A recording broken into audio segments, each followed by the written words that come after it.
In digital Marathi, जनतेच्या हक्काचं व्यासपीठ।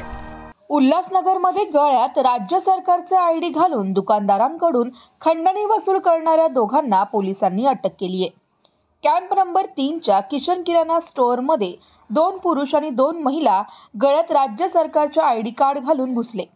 दुकानाची तपासणी करायची आहे असं सांगत ते अधिकारी दुकानदाराला सांगत होते। मात्र दुकानाची तपासणी करायची नसेल तर 2 लाख रुपये द्यावे लागतील असं त्यांनी दुकानदारांना सांगितलं।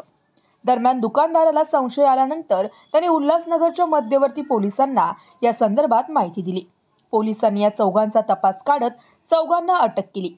वैभव बगाडे, संतोष पारकर, शुभदा विचारे आणि शिल्पा पालांडे या 4 जणांच्या टोळीला पोलिसांनी अटक केली आहे। दरम्यान या टोळीने आणखीन कोणाची फसवणूक करत खंडणी मागितली आहे का याचा पोलीस तपास करत आहेत। काल रात्री 6 वाजण्याच्या सुमारास 2 महिला आणि 2 पुरुष एका उल्हासनगर स्टेशन येथील एका दुकानामध्ये गेले आणि दुकानामध्ये त्यांनी सांगितलं की आम्ही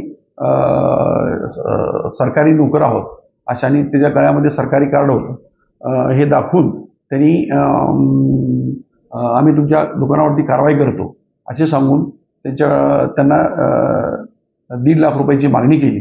त्या मागणीच्या आधारावर त्या व्यापाऱ्याच्या तक्रारीनुसार आपण 4 लोकांवरती गुन्हा दाखल केलेला आहे आणि त्यांना अटक केलेली आहे। त्यांना पोलीस कस्टडी रिमांड दोघांची घेतली। पण का कारवाई करण्यात आली त्यांच्यावरती? त्यांनी ते सरकारी नोकर असं म्हणून त्यांनी खंडणीची मागणी केली होती। त्या खंडणीच्या अनुसार त्या खंडणीचा गुन्हा त्यांच्यावरती दाखल झालेला आहे। यांच्या विरोधात कुठे अजून गुन्हा दाखलच करते? सध्या त्याचा रेकॉर्ड चेक करून पुढील तपास करणं सुरू आहे।